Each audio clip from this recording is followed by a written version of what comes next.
We're in 1 Corinthians chapter 14, looking at verses 1 through 12. And it is wonderful to be seeing so many new faces, many of which are brand new faces, and many of whom are returning faces that are starting to come back for the winter season. Of course, it is really a challenge to be learning all these new names of all these folks that are sudden, and it's very, very sudden, you know. We get such an influx of visitors all at once, and our northern friends all at once. And so this morning, I'm going around and I'm meeting people and I'm learning some names and I'm being reminded of some other names. We had several first-time visitors here this morning.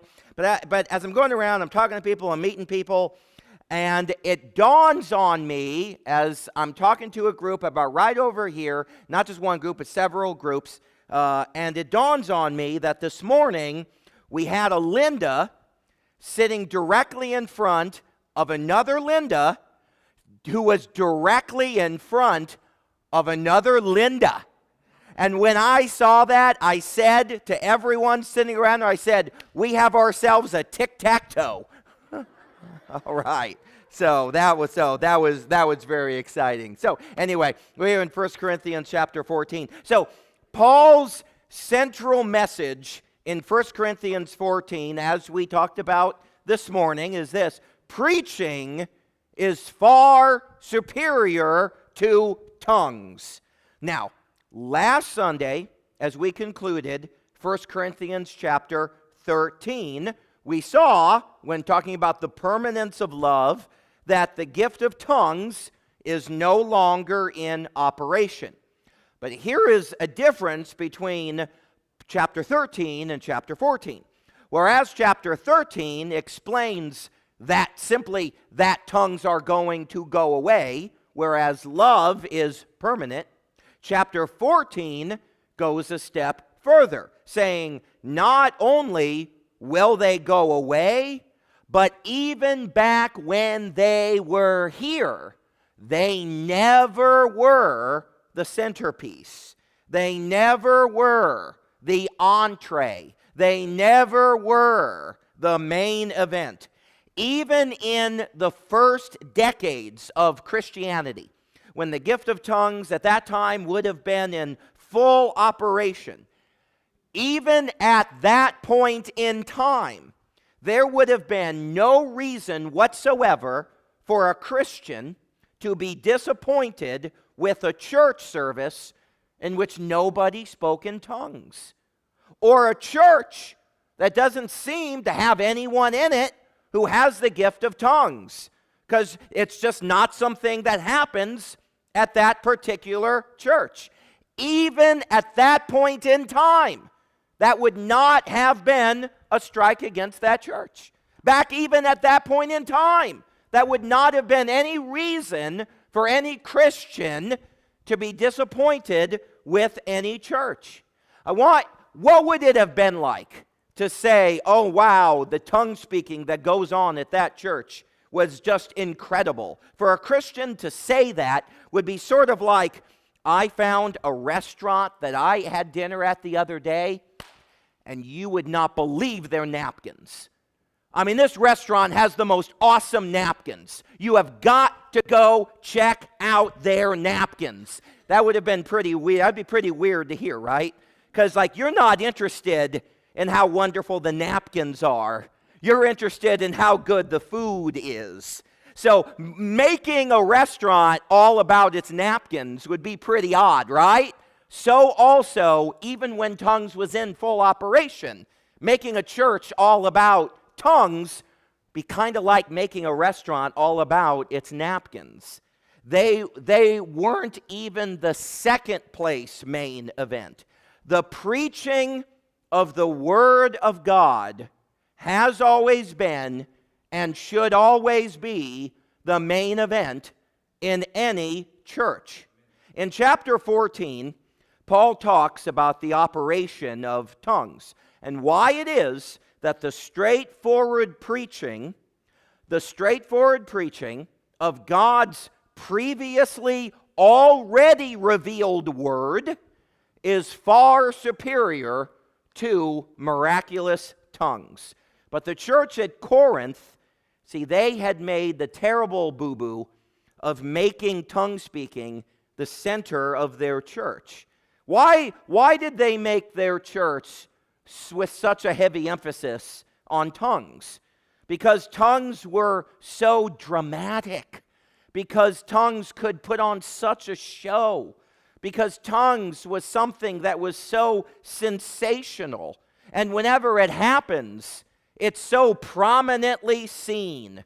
Therefore, in the church at Corinth, everyone wanted to speak in tongues rather than even interpret the tongues or preach or do basically anything else. Why? Because everyone wanted to be at the center of some sort of miracle. Because everyone wanted to be a star. Because everyone wanted to be prominently seen. And so at Corinth, everybody was basically speaking gibberish at the same time. And it practically rivaled the Tower of Babel for the confusion that was going on in that congregation. Because at the end of the day, it's always a heart issue. Every problem starts in the heart. And at the end of the day, the problem was that they had made it, every individual wanted to make the church service all about them, rather than make the service all about edifying the church. Because the unknown tongue, in and of itself, accomplishes nothing. It is the clear communication that gives people their daily bread. Of all the problems at the church at Corinth, their greatest problem, because again, going back to the heart, they had a lot of doctrinal issues, a lot of sin issues, but at the end of the day, what it very much boils down to was a lack of humility. Their greatest sickness of all was their lack of love. And that's the reason why he begins verse 1 saying, follow after charity. Because everyone wanted to speak in tongues because they had no love in their heart. And furthermore, there can be no doubt that there would have been, even though tongues was a legitimate practice at the time, nevertheless, there really can be no doubt that there was a whole lot of fake tongue speaking that was happening in that church. A little bit of background to that. The pagan religions of the Roman Empire and that Greco-Roman society, that pagan culture that they had come out of, those pagan religions contained elements of ecstatic utterances in which the participants in those pagan rituals, they would do such things as get drunk, and they would dance around, and they would go crazy, and they would utter nonsensical speech. And in those pagan temples, what happened is it turned into nothing but a chaotic party. And no doubt, some of these Corinthian Christians, having been saved out of that darkness, they wanted to confuse those pagan practices with tongue speaking and desired to bring those old pagan practices into the church. And the church turned into a chaotic party. So also, still now, there are a few churches today that are on the lunatic fringe of the charismatic movement, in which the services at that church are nothing but an utter circus. A few practices that go on in such crazy churches. One would be holy laughter. Now, I want to explain very clearly what I am referring to by holy laughter, because there's nothing wrong with laughing in church. There's nothing wrong with telling a joke in church. There would be nothing wrong with having a Christian comedian come to share with the church, do a whole 20-minute thing in which we're all laughing. There's nothing wrong with laughing. A merry heart doeth good like a medicine. But that's all rational laughing, in which you understand what is funny. You understand why you are laughing. Why you're laughing makes sense. We're all on the same page in our minds as to the thing that we are laughing at. That is not the practice I'm speaking of that they call holy laughter. In reality, there's nothing holy about it. They want to attribute it to God, but God is not the author of confusion. And what holy laughing is it's irrational laughing in which nothing funny has happened. Nothing. There is no reason for everyone to be laughing right now. But yet supposedly, everyone is so filled with the Spirit that they're all breaking out into laughter. That doesn't make any sense. That is a form of confusion. Other things that go along with such practices would be being slain in the Spirit. You know, like we're all familiar with Benny Hinn putting his hand on people's forehead and knocking them backwards. Supposedly people passing out, being slain in the Spirit, and the Holy Spirit is supposedly doing all of this. You can even find examples of such craziness as people rolling in the aisles, people barking like dogs, people running around the room. This chapter says God is not the author of confusion. The Holy Spirit is not an agent of chaos. The church service is to be orderly. Things are to be done in order. Things are to make sense. It is not supposed to be a mess. And that's exactly the kind of thing Paul has in mind when he says, God is not the author of confusion.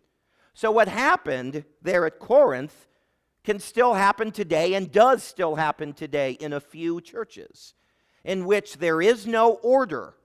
No edifying is taking place. Nobody is actually learning anything. No heart is actually being changed, and no specific decisions are actually being made. Instead, all that is happening is a big show of emotionalism and a big show of exhibitionism. You know what I'm trying to say. Can someone help me out? Exhibitionism. Am I saying it right? Okay. I have trouble with the English. I didn't mean to be speaking in tongues right there. You know what I'm trying to say there, okay?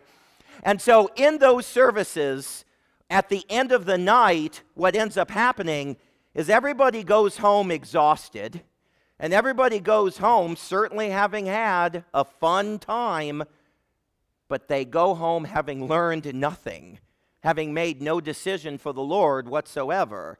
And so to follow after love means that we will desire to use the spiritual gifts that God gave us, and it means to not try to use the ones that He didn't, because we are all about doing good through the church for others. And we're all about glorifying God rather than glorifying ourselves. Paul then says in verse 1, and desire spiritual gifts. So we have love.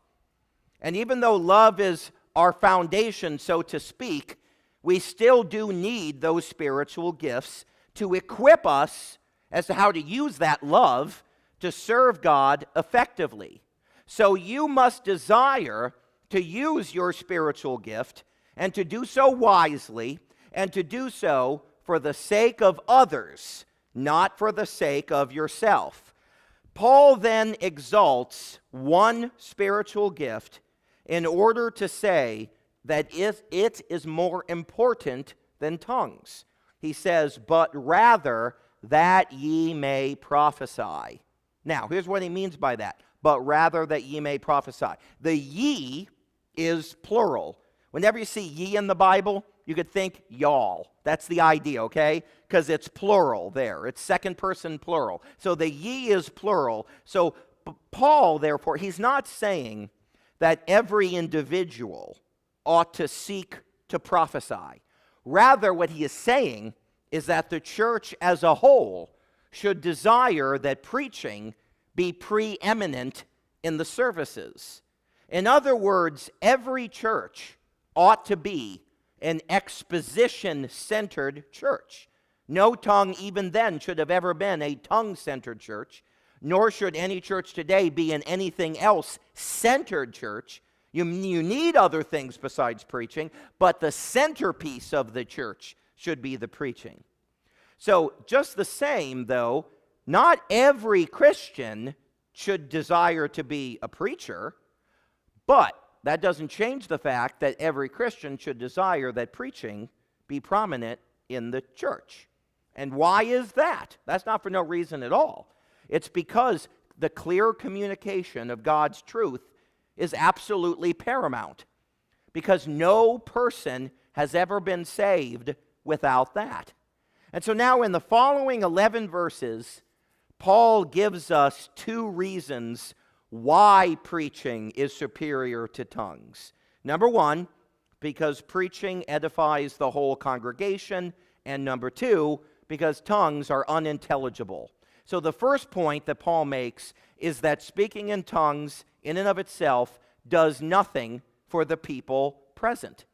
Even if it does show them that God has the power to put words in a person's mouth, they already know that. No one doubts that God can do that. That's not the question. The question is, what do the words mean? So verse 2, for he that speaketh in an unknown tongue speaketh not unto men, but unto God, for no man understandeth him. Now, when a person speaks in tongues, or spoke in tongues at the time, it is, to quote an old expression that we use sometimes, God only knows, right? That's what we say about some things. God only knows this. God only knows that. So that's what he's saying here. Literally, God only knows what the tongue speaker is saying. Therefore, it's benefiting everybody else, not at all. Now, when Paul says, for no man understandeth him, that is with the obvious exception of the interpreter.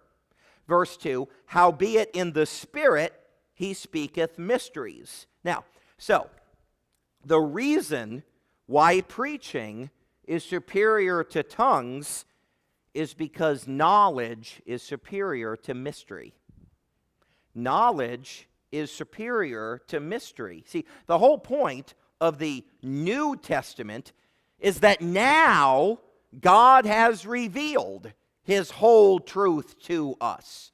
We are no longer living under the shadow of the truth like they were in the Old Testament. We are no longer living under a mystery like those in the Old Testament. Now what we've got is we've got all the pieces of the puzzle. For the Spirit is now in the business of leading us into, quote, all truth. You know, some Christians feel very attracted to the idea of mystery. It's as if they love not knowing. For many centuries, the Roman Catholic Church did everything they could to keep the Bible from the people in the name of holding up the mystery. They preferred, and some didn't want the Bible, because they preferred to think of the Bible as being mysterious, and that only a few clergy might manage to figure out just a little bit of what it actually means. But it's way over even their heads. And therefore, it's not our place to even try to read it at all. It's our place to just be overwhelmed by the mystery of it all. The tongue speaking itself was mysterious. That's true. But the interpretation is what it was all about. The interpretation was there to clearly give us the whole enchilada, with nothing being held back, with nothing being left in the dark, with there being no piece missing, but now every piece of the puzzle has been filled in. We are not to crave mystery. Are there some things God has not yet revealed? Well, sure. But we're not all about not knowing. We should be all about knowing. Because we are not people of the dark. We are people of the light. Therefore, we should desire to know, not desire to not know. Verse 3, but he that prophesieth speaketh unto men, to edification and exhortation and comfort. So, clear, understandable, and practical preaching actually helps people rather than just stopping at moving them, making them cry, making them feel overwhelmed, or entertaining them. There's nothing wrong with emotions, nothing wrong with feeling moved, but that which moves you should be truth. Should be truth. It's like you could have music that stirs the heart, but what's the meaning of the music? What's the message? The church can't stir people for the sake of stirring people.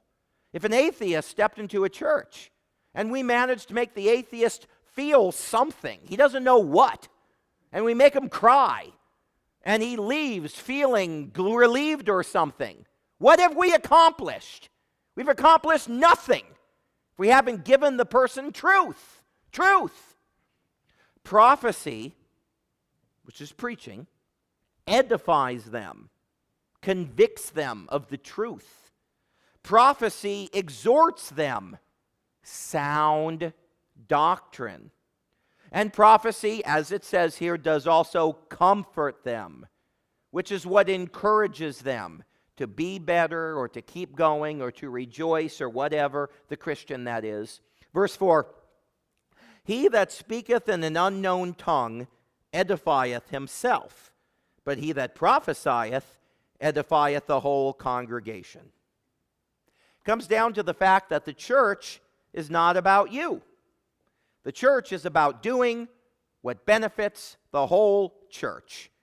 Nonetheless, there are Christians out there who like to control their entire church. Treat the church like it's a one-man show. Try to run the church how it suits them instead of what helps the people. The church is not about you. The church is not here to make you happy. The church is here to glorify Christ by doing what will benefit the greatest number of God's people the most. Verse 5, but I would that ye all spake with tongues. Okay, now what Paul is doing here, Paul is exaggerating for the sake of emphasis.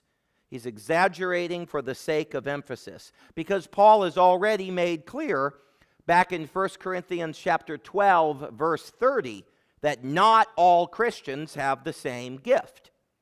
But here, Paul is making the point that he is not despising what was at the time the legitimate gift of tongues. He's simply saying, though, prophecy or interpretation that gives people the truth is far more important. Verse 5, but rather that ye prophesied, for greater is he that prophesieth than he that speaketh with tongues, except he interpret, that the church may receive edifying. So you see, just as Paul did not literally believe that all Christians ought to speak in tongues, Paul did not literally believe that all Christians should preach either. But Paul is making the point that preaching is a far more important function in the church. Of course, another reason why preaching is a far more important gift is because it is a much more longer lasting gift. For Paul made clear in the previous chapter, tongues will go away, and they will go away on their own. There won't be an event that steps in and does away with them. Rather, they will fade out of their own accord, run out of gas. But preaching will be here until we are all perfect. And he says, except he interpret. Without an interpreter, the church would receive nothing. The purpose of tongues was only realized when it was exercised and interpreted publicly so that the whole assembly could actually be built up by the clear communication of truth from God. Paul now makes the obvious point that tongues are, in and of themselves, they are inherently, I'll put it that way, they are inherently unintelligible. The church cannot be all about sensational emotionalism. The church cannot be all about entertainment. The church cannot revolve around any one man's charisma or talent. The church has to be all about the clear communication of the Word of God. Now, if people get the clear truth and they reject it, let me tell you something. If someone walks into this church, hears the clear truth as plain, as clear as it could possibly be given to that person, and that person chooses to reject God's truth, they still would have rejected it if we had said it while standing on our heads and juggling. Our faith cannot be in any gimmick. Our strength must be in the Word of God. And what the church at Corinth had done is they had turned tongues into a gimmick by doing it in such a worthless way, by putting the attention on the ecstatic utterances themselves rather than on the clear exposition of truth. Verse 6, now, brethren, if I come to you speaking with tongues, what shall I profit you? Except I shall speak to you either by revelation or by knowledge or by prophecy or by doctrine. So Paul says that unless he interprets what he says and gives you clear, understandable truth in your own language, unless Paul does that, all he's done is put on a show, a useless, dumb, pointless show. And so Paul then gives the extremely simple illustration of music. If you have music that makes no sense, if you have music that is chaotic, if you have music that is a bunch of jumbled notes, if you have music that's a bunch of noise, that is not music at all. Does that glorify God? Does that help man? And the answer is no, not at all. I suppose maybe it could make us laugh. Well, what good is that? What does that accomplish? Because the church isn't about it's not just about having a good time. It's not wrong to have a good time necessarily, but that's not what church is about. Church is about being edified. So he gives this illustration of music in verse 7, and even things without life. So, instruments, right? So, animals when they make sounds, they're typically communicating something. They're feeling something. They know what they're trying to say, even if the other animals don't, okay?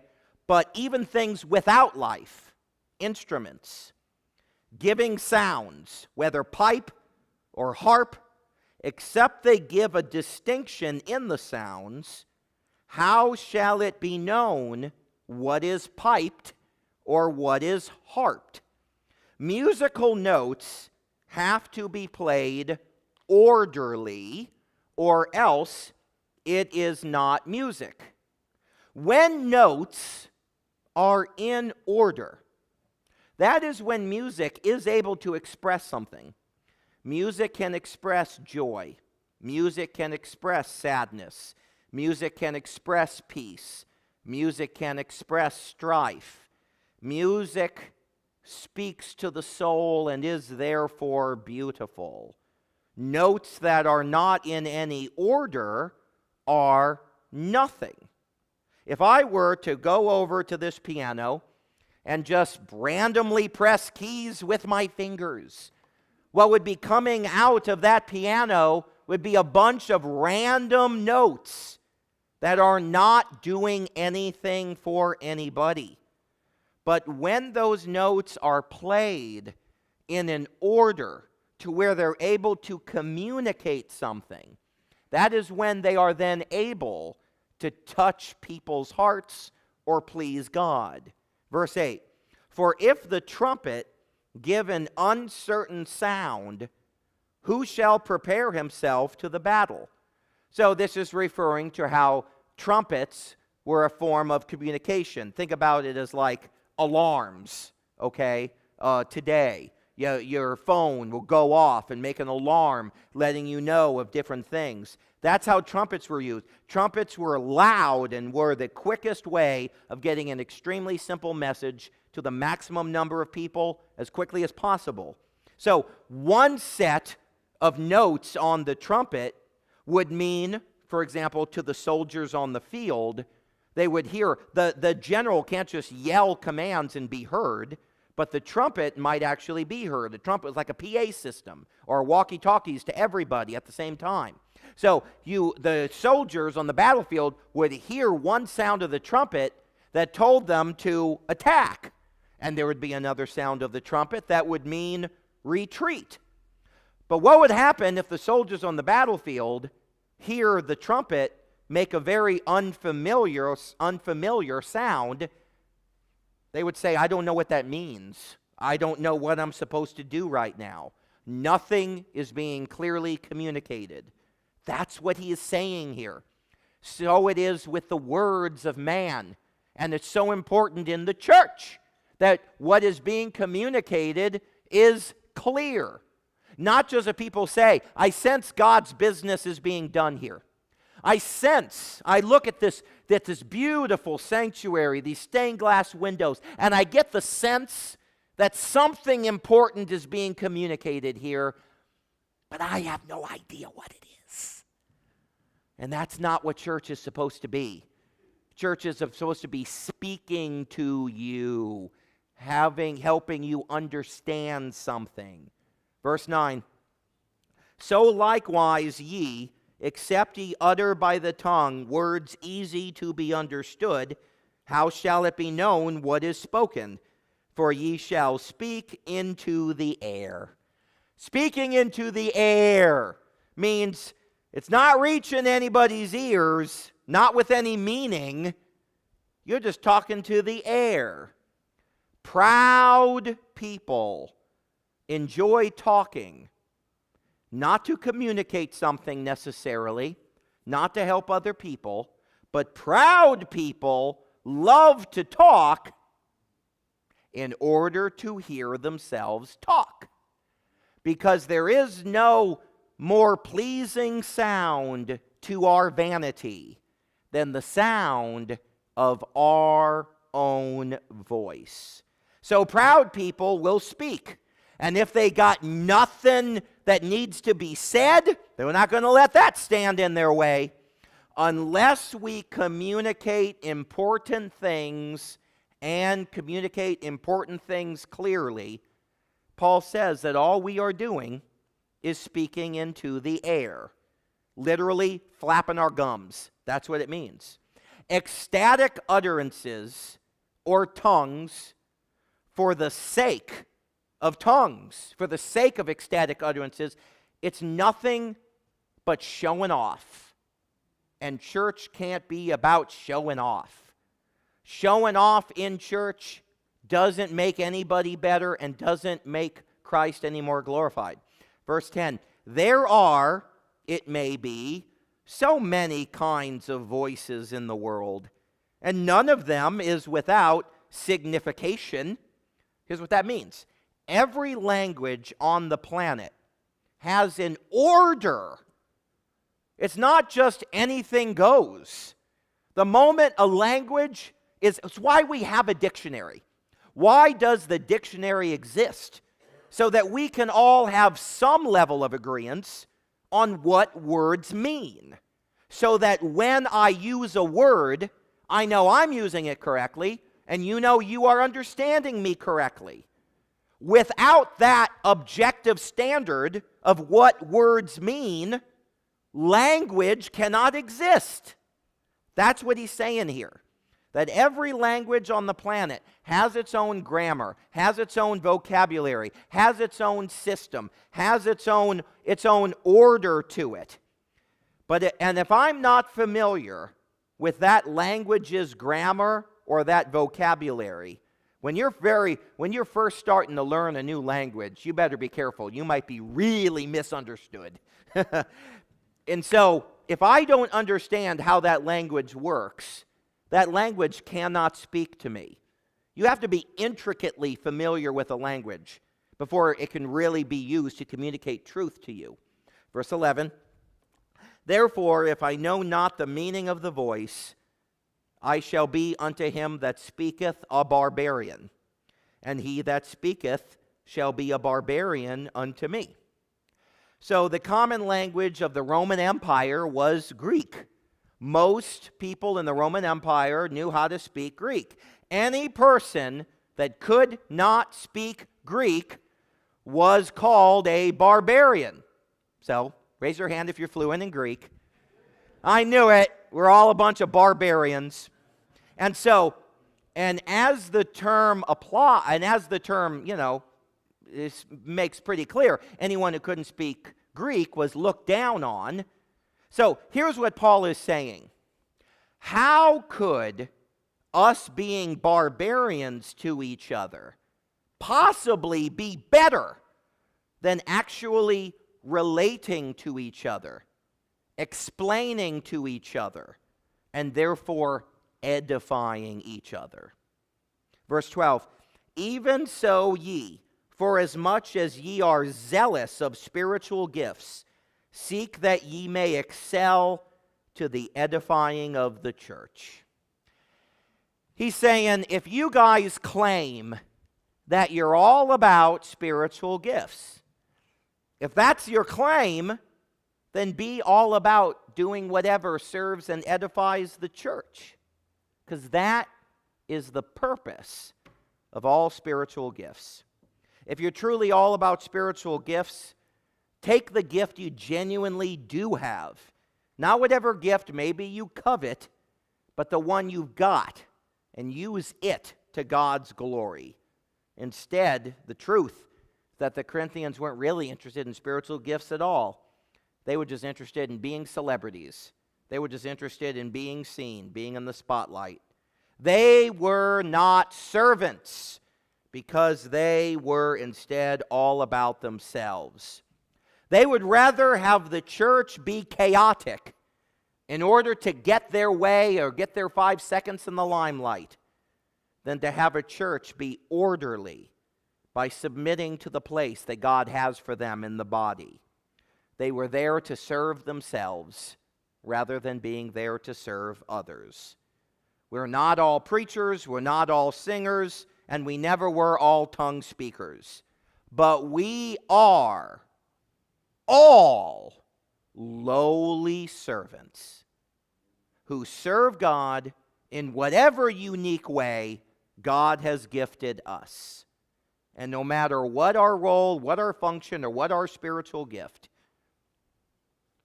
we are all equal. And that was true at a time in which maybe this Christian was doing miracles and this other Christian wasn't. This Christian was speaking in tongues and that Christian wasn't. Even then, Christians were all equal and will always be equal. Love is the opposite of pride. Love will make it so that all we want to do is serve. Love will make it so that we will do whatever will help others the most and point them toward Christ, regardless of whether it glorifies you or not. If love is what is driving you, then you will desire to be able to clearly communicate the gospel, not in a showy or any self-glorifying manner, but just in humble, sweet love. So tonight, are you all about serving others or are you all about yourself? Every Christian is either a humble servant or more selfish than they ought to be. This evening, if you want to say to God, God, I just want to be here to edify the church. I just want to serve. I just want to help others, not to uplift my name, not to be seen, but just to uplift Jesus Christ. I just want to be a helpful servant. I want to do my part in humility and love. And here am I, O God, use me. Use me. Tonight, as we stand for this hymn of invitation, if that is your heart's desire, I invite you to come forward at this time of invitation and say, God, I want to swallow my pride. I want to